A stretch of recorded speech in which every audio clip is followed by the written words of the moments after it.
someone that hasn't got a tattoo, or you're just thinking about getting a tattoo, what do you think is the way to go about it? Okay, first things first, you need to do your research into as many different artists as you can find and work out what style that you like. I think the biggest mistake people make is they'll just pick someone that's popular on Instagram, or they'll Google like a tattoo and the first thing that comes up, they'll print it off and take it to an artist, and that's what they want. And I think those are the kind of tattoos that aren't going to last like the test of time. Like they're a kind of cool tattoo for that moment, or they're so popular that everyone's got it, and in the future you're going to look back and regret it. So I would say take your time, don't rush it. Search loads of different artists, visit some studios, and once you've found that one style that you love, you know that you're never going to be bored of it. Speak to that artist, book it in, have a consultation, and then go and get the tattoo.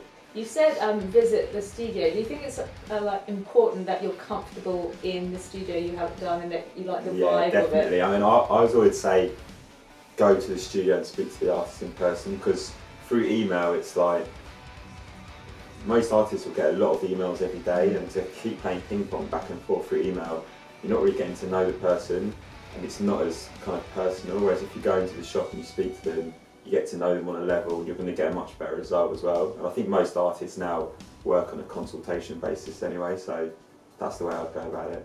You said that you think people should be patient and just kind of think about it. Are you that sort of person? Do you give it a few months of living with that idea before you I get am on it? now, I didn't used to be. Yeah, that's the thing. Like, I remember my first tattoo, and I think it was literally like the second I turned 18, I just went straight to my local studio, picked something off the wall and got it, and I remember walking out there thinking, I'm a bad boy. Like basically like bowling down the road, and now I look at it and I'm like, oh my god, I'm actually having it lasered off at the moment. It's so shit. Okay, yeah. I'm gonna look at it later. Oh, yes, yeah. So I'd say don't do that. I'd say just like there's no rush in getting a tattoo, and anyone that is good that you go to see is probably going to have a waiting list. So from the time you book, it gives you longer to think about it anyway, and then in that time you can change your idea slightly. It's like it's not a big deal. So yeah, patience is key, big time. Yeah, there's no rush. Sometimes you get emails from people that are like, this is what I want and I'm free next week. I'm like, whoa, like you need to chill the hell out, yeah. And it's usually like a dandelion that blows into like birds, into like musical notes or something. You think, nah, not today. Yeah. Now, do you find that if people come in and they kind of want to replicate a celebrity tattoo or something that's really trendy, on the whole they eventually end up regretting that? Do you think that's a risky approach? I'd say mostly regret. Really? Yeah, definitely. I mean, for me, the best thing to do is someone gives you an idea, and then you just take it from there, like using their idea rather than using a reference. Because if you look at another like person's work or a famous, like a celebrity tattoo, and you draw using that reference, it's gonna look the same. Yeah. So it's not really an individual or a unique tattoo, and it's the same as if someone, I don't know, they see someone with a tattoo and they want exactly the same thing. It's not unique. You just, I don't know. It's just a bit cheap. Do you know what I mean? Yeah. It's not. There's no thoughts gone into it. So I always advise not to do that. And I get a lot of emails where people want something that I've seen a lot. So I try to advise them not to get it, or just won't do it anyway. Yeah. Do they tend to listen or not? Most people are pretty good. Yeah. I mean, especially if you get to speak to someone in person, it's a lot easier to talk them around. But obviously through email, as soon as you say to someone, I'm not so interested in that idea, but you know, let's maybe do this or come and speak to me.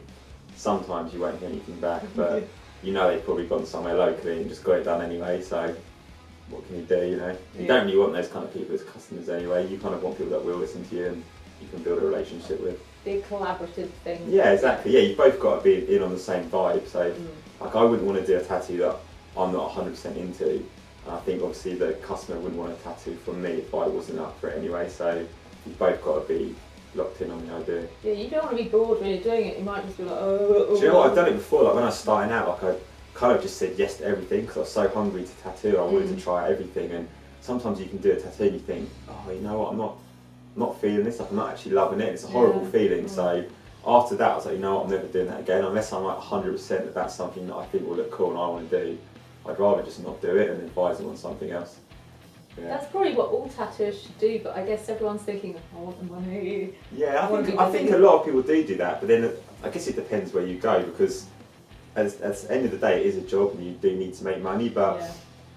I suppose if you're lucky enough to be busy and you can pick and choose the work you do, you don't have to worry about the money and you don't have to do stuff just because you need to get paid. Yeah.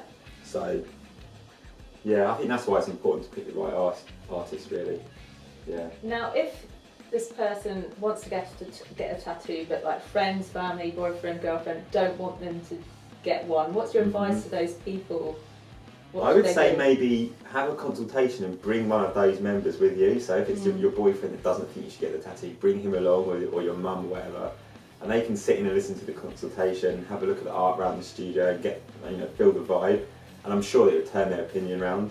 So I think a lot of people, especially if they don't know anything about the industry or about tattoos, and they instantly have this kind of negative view on it. Yeah. When they're not involved within the bubble and you just go and do it, they're never going to love it, do you know what I mean? So if you get them involved and you bring them along, I think that kind of helps a lot, definitely. And then they probably end up getting one as well, so it's pretty cool. That's the plan anyway. I don't think my mum would ever Lock them in until they get yeah, on. You will. Now, what about those people that like the art form but are worried it's going to harm their potential job prospects in the future, or how people view them? What do you say to those people? Yeah, I've had a few customers like that. Obviously you need to be sensible. I would never advise someone to get their hands or neck or face tattooed, especially if they're not heavily tattooed or in that industry. There seems to be a bit of a craze at the moment where everyone wants their face tattooed and they don't really have many tattoos. So I'd always say don't do that, but that's down to the individual. If you know you're in a profession or you're going to be in a profession where you can't have tattoos on show, then obviously it wouldn't be wise to go and get a load of tattoos in those areas. But on a whole, most studios, you wouldn't tattoo someone's a visible area unless they were heavily tattooed or they were someone you knew well and you knew that they were a serious collector. Yeah, because you get people coming off the streets that they're like, oh, I want to get that one on the wall here, and you're like, what? Are you crazy? You literally just decided. It's like, I think you need to go away and think about this. Let's do it somewhere else. So yeah, I think a lot of it's just down to good advice and just trying to steer people in the right direction, really. Okay, so any more tips for people thinking about getting a tattoo? Because I think you've covered quite a lot here. I would say, be patient, do your research. That's kind of it, really. Just pick the correct artist, and don't be scared to ask questions, and speak to different artists from different studios until you find the right person. You don't have to pick the first person you see straight away, or pick the same person just because your friend's been there. You've got plenty of time, and it's quite a serious thing, so don't rush into it.